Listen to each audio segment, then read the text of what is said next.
The Hunting of the Snark by Lewis Carroll fit the first landing, just the place for a snark, the bellman cried, as he landed his crew with care, supporting each man on the top of the tide by a finger entwined in his hair. Just the place for a snark. I have said it twice, that alone should encourage the crew. Just the place for a snark. I have said it thrice, what I tell you 3 times is true. The crew was complete. It included a boots, a maker of bonnets and hoods, a barrister, brought to arrange their disputes, and a broker, to value their goods. A billiard-maker, whose skill was immense, might perhaps have won more than his share, but a banker, engaged at enormous expense, had the whole of their cash in his care. There was also a beaver, that paced on the deck, or would sit making lace in the bow, and had often, the bellman said, saved them from wreck, though none of the sailors knew how. There was one who was famed for the number of things he forgot when he entered the ship: his umbrella, his watch, all his jewels and rings, and the clothes he had bought for the trip. He had 42 boxes, all carefully packed, with his name painted clearly on each, but, since he omitted to mention the fact, they were all left behind on the beach. The loss of his clothes hardly mattered, because he had 7 coats on when he came, with 3 pairs of boots, but the worst of it was, he had wholly forgotten his name. He would answer to "Hi," or to any loud cry, such as "Fry me," or "Fritter my wig," to "What you may call or what was his name?" But especially, "Thing a jig," while, for those who preferred a more forcible word, he had different names from these. His intimate friends called him "Candle Ends," and his enemies "Toasted Cheese." His foreman ungainly, his intellect small, so the bellman would often remark, "But his courage is perfect. And that, after all, is the thing that one needs with a snark." He would joke with hyenas, returning their stare with an impudent wag of the head, and he once went a walk, paw in paw, with a bear, just to keep up its spirits, he said. He came as a baker, but owned, when too late, and it drove the poor bellman half mad, he could only bake bridecake, for which, I may state, no materials were to be had. The last of the crew needs a special remark, though he looked an incredible dunce. He had just one idea, but, that one being Snark, the good bellman engaged him at once. He came as a butcher, but gravely declared, when the ship had been sailing a week, he could only kill beavers. The bellman looked scared, and was almost too frightened to speak, but at length he explained, in a tremulous tone, there was only one beaver on board, and that was a tame one he had of his own, whose death would be deeply deplored. The beaver, who happened to hear the remark, protested, with tears in its eyes, that not even the rapture of hunting the snark could atone for that dismal surprise. It strongly advised that the butcher should be conveyed in a separate ship, but the bellman declared that would never agree with the plans he had made for the trip. Navigation was always a difficult art, though with only one ship and one bell, and he feared he must really decline, for his part, undertaking another as well. The beaver's best course was, no doubt, to procure a second-hand dagger-proof coat, so the baker advised it, and next, to ensure its life in some office of note. This the banker suggested, and offered for hire, on moderate terms, or for sale, 2 excellent policies, one against fire, and one against damage from hail. Yet still, ever after that sorrowful day, whenever the butcher was by, the beaver kept looking the opposite way, and appeared unaccountably shy. Fit the second the bellman's speech, the bellman himself they all praised to the skies, such a carriage, such ease and such grace. Such solemnity, too. One could see he was wise, the moment one looked in his face. He had bought a large map representing the sea, without the least vestige of land, and the crew were much pleased when they found it to be a map they could all understand. What's the good of Mercator's North Poles and Equators, Tropics, Zones, and Meridian lines? So the bellman would cry, and the crew would reply, they are merely conventional signs. Other maps are such shapes, with their islands and capes. But we've got our brave captain to thank. So the crew would protest, that he's bought us the best, a perfect and absolute blank. This was charming, no doubt, but they shortly found out that the captain they trusted so well had only one notion for crossing the ocean, and that was to tingle his bell. He was thoughtful and grave, but the orders he gave were enough to bewilder a crew. When he cried, steer to starboard, but keep her head larboard. What on earth was the helmsman to do? Then the bowsprit got mixed with the rudder sometimes, a thing, as the bellman remarked, that frequently happens in tropical climes, when a vessel is, so to speak, snarked. But the principal failing occurred in the sailing, and the bellman, perplexed and distressed, said he had hoped, at least, when the wind blew due east, that the ship would not travel due west. But the danger was past, they had landed at last, with their boxes, portmanteaus, and bags. Yet at first sight the crew were not pleased with the view, which consisted to chasms and crags. The bellman perceived that their spirits were low, and repeated in musical tones some jokes he had kept for a season of woe, but the crew would do nothing but groan. He served out some grog with a liberal hand, and bade them sit down on the beach, and they could not but own that their captain looked grand, as he stood and delivered his speech. Friends, Romans, and countrymen, lend me your ears. They were all of them fond of quotations.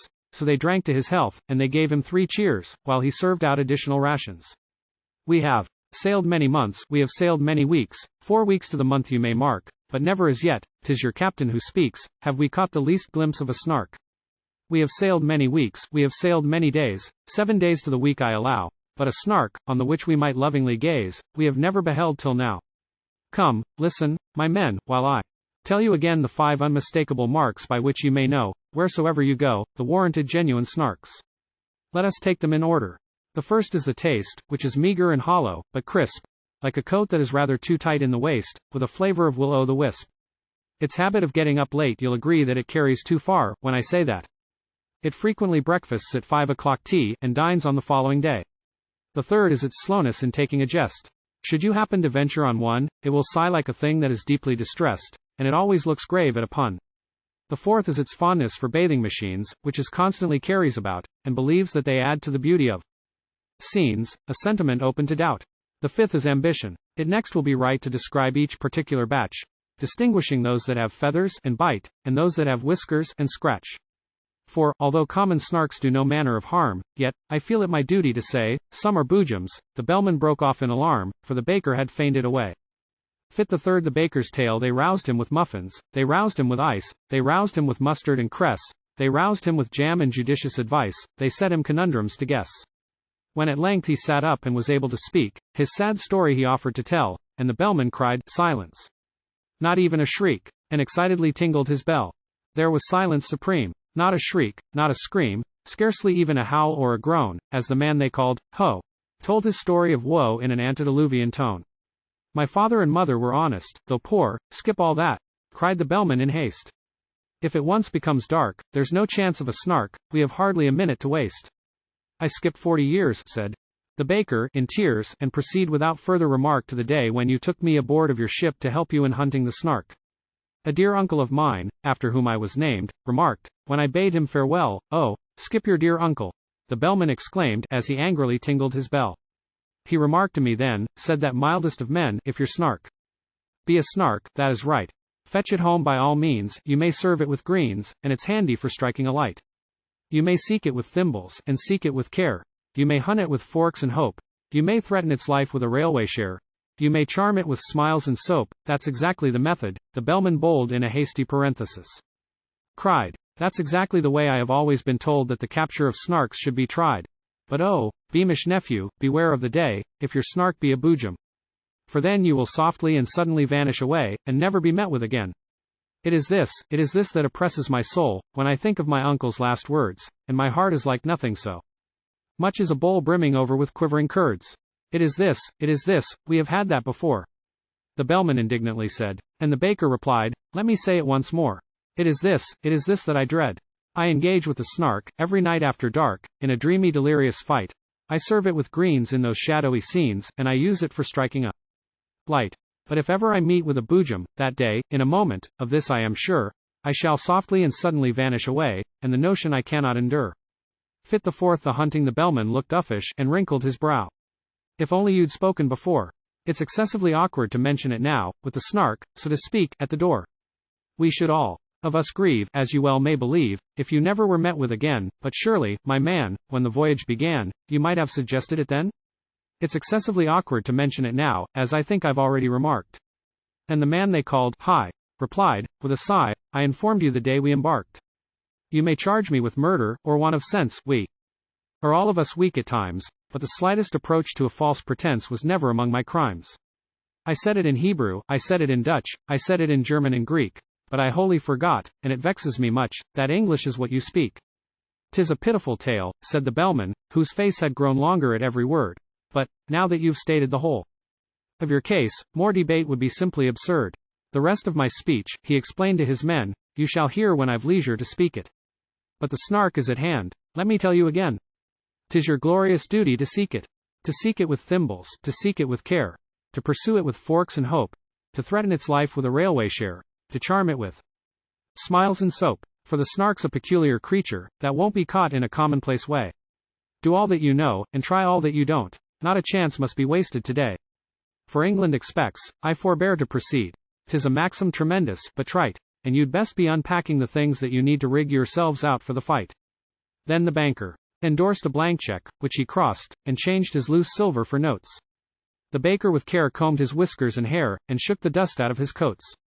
The boots and the broker were sharpening a spade, each working the grindstone in turn, but the beaver went on making lace, and displayed no interest in the concern, though the barrister tried to appeal to its pride, and vainly proceeded to cite a number of cases, in which making laces had been proved an infringement of right. The maker of bonnets ferociously planned a novel arrangement of bows, while the billiard-maker with quivering hand was chalking the tip of his nose. But the butcher turned nervous, and dressed himself fine, with yellow kid gloves and a ruff, said he felt it exactly like going to dine, which the bellman declared was all stuff. Introduce me, now there's a good fellow, he said, if we happen to meet it together. And the bellman, sagaciously nodding his head, said, that must depend on the weather. The beaver went simply galumphing about, at seeing the butcher so shy, and even the baker, though stupid and stout, made an effort to wink with one eye. Be a man, said the bellman in wrath, as he heard the butcher beginning to sob. Should we meet with a jub-jub, that desperate bird, we shall need all our strength for the job. Fit the fifth the beaver's lesson, they sought it with thimbles, they sought it with care, they pursued it with forks and hope, they threatened its life with a railway share, they charmed it with smiles and soap. Then the butcher contrived an ingenious plan for making a separate sally, and fixed on a spot unfrequented by man, a dismal and desolate valley. But the very same plan to the beaver occurred, it had chosen the very same place, yet neither betrayed, by a sign or a word, the disgust that appeared in his face. Each thought he was thinking of nothing but Snark, and the glorious work of the day, and each tried to pretend that he did not remark that the other was going that way. But the valley grew narrow and narrower still, and the evening got darker and colder, till, merely from nervousness, not from goodwill, they marched along shoulder to shoulder. Then a scream, shrill and high, rent the shuddering sky, and they knew that some danger was near. The beaver turned pale to the tip of its tail, and even the butcher felt queer. He thought of his childhood, left far, far behind, that blissful and innocent state, the sound so exactly recalled to his mind a pencil that squeaks on a slate. 'Tis the voice of the jub-jub, he suddenly cried. This man, that they used to call dunce. As the bellman would tell you, he added with pride, I have uttered that sentiment once. 'Tis the note of the jub-jub. Keep count, I entreat. You will find I have told it you twice. 'Tis the song of the jub-jub. The proof is complete, if only I've stated it thrice. The beaver had counted with scrupulous care, attending to every word, but it fairly lost heart, and outgrabe in despair, when the third repetition occurred. It felt that, in spite of all possible pains, it had somehow contrived to lose count, and the only thing now was to rack its poor brains by reckoning up the amount. 2 added to 1, if that could but be done, it said, with one's fingers and thumbs. Recollecting with tears how, in earlier years, it had taken no pains with its sums. The thing can be done, said the butcher, I think. The thing must be done, I am sure. The thing shall be done. Bring me paper and ink, the best there is time to procure. The beaver brought paper, portfolio, pens, and ink in unfailing supplies, while strange creepy creatures came out of their dens, and watched them with wondering eyes. So engrossed was the butcher, he heeded them not, as he wrote with a pen in each hand, and explained all the while in a popular style which the beaver could well understand. Taking 3 as the subject to reason about, a convenient number to state, we add 7 and 10, and then multiply out by 1000 diminished by 8. The result we proceed to divide, as you see, by 992, then subtract 17, and the answer must be exactly and perfectly true. The method employed I would gladly explain, while I have it so clear in my head, if I had but the time and you had but the brain, but much yet remains to be said. In one moment I've seen what has hitherto been enveloped in absolute mystery, and without extra charge I will give you at large a lesson in natural history. In his genial way he proceeded to say, forgetting all laws of propriety, and that giving instruction, without introduction, would have caused quite a thrill in society, as to temper the jub-jub's a desperate bird, since it lives in perpetual passion. Its taste in costume is entirely absurd, it is ages ahead of the fashion. But it knows any friend it has met once before. It never will look at a bride, and in charity meetings it stands at the door, and collects, though it does not subscribe. Its flavor when cooked is more exquisite far than mutton, or oysters, or eggs. Some think it keeps best in an ivory jar, and some, in mahogany kegs smiley face.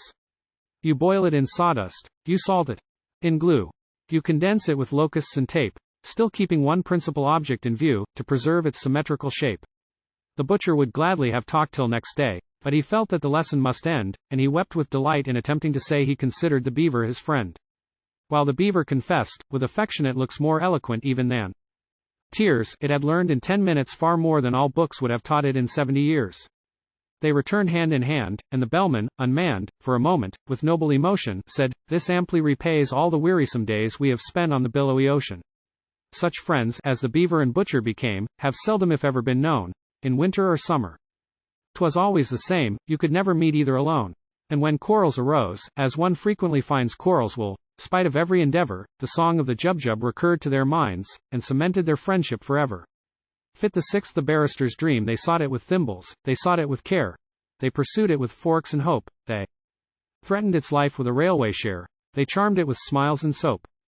But the barrister, weary of proving in vain that the beaver's lace-making was wrong, fell asleep, and in dreams saw the creature quite plain that his fancy had dwelt on so long. He dreamed that he stood in a shadowy court, where the Snark, with a glass in its eye, dressed in gown, bands, and wig, was defending a pig on the charge of deserting its sty. The witnesses proved, without error or flaw, that the sty was deserted when found, and the judge kept explaining the state of the law in a soft undercurrent of sound. The indictment had never been clearly expressed, and it seemed that the Snark had begun, and had spoken 3 hours, before anyone guessed what the pig was supposed to have done. The jury had each formed a different view, long before the indictment was read, and they all spoke at once, so that none of them knew one word that the others had said. "You must know," said the judge, but the Snark exclaimed, "Fudge! That statute is obsolete quite. Let me tell you, my friends, the whole question depends on an ancient manorial right. In the matter of treason the pig would appear to have aided, but scarcely abetted. While the charge of insolvency fails, it is clear, if you grant the plea, never indebted. The fact of desertion I will not dispute, but its guilt, as I trust, is removed, so far as related to the costs of this suit, by the alibi which has been proved. My poor client's fate now depends on you. Votes." Here the speaker sat down in his place, and directed the judge to refer to his notes and briefly to sum up the case. But the judge said he never had summed up before, so the Snark undertook it instead, and summed it so well that it came to far more than the witnesses ever had said. When the verdict was called for, the jury declined, as the word was so puzzling to spell. But they ventured to hope that the Snark wouldn't mind undertaking that duty as well. So the Snark found the verdict, although, as it owned, it was spent with the toils of the day, when it said the word, guilty.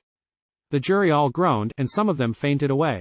Then the Snark pronounced sentence, the judge being quite too nervous to utter a word. When it rose to its feet, there was silence like night, and the fall of a pin might be heard. Transportation for lift was the sentence it gave, and then to be fined £40. The jury all cheered, though the judge said he feared that the phrase was not legally sound. But their wild exultation was suddenly checked when the jailer informed them, with tears, such a sentence would have not the slightest effect, as the pig had been dead for some years. The judge left the court, looking deeply disgusted, but the Snark, though a little aghast, as the lawyer to whom the defense was entrusted, went bellowing on to the last. Thus the barrister dreamed, while the bellowing seemed to grow every moment more clear, till he woke to the knell of a furious bell, which the bellman rang close at his ear. Fit the seventh the banker's fate, they sought it with thimbles, they sought it with care, they pursued it with forks and hope, they threatened its life with a railway share, they charmed it with smiles and soap. And the banker, inspired with a courage so new it was matter for general remark, rushed madly ahead and was lost to their view in his zeal to discover the Snark. But while he was seeking with thimbles and care, a bandersnatch swiftly drew nigh and grabbed at the banker, who shrieked in despair, for he knew it was useless to fly. He offered large discount, he offered a check, drawn, to bearer, for £7.10, but the bandersnatch merely extended its neck and grabbed at the banker again. Without rest or pause, while those frumious jaws went savagely snapping around, he skipped and he hopped, and he floundered and flopped, till fainting he fell to the ground.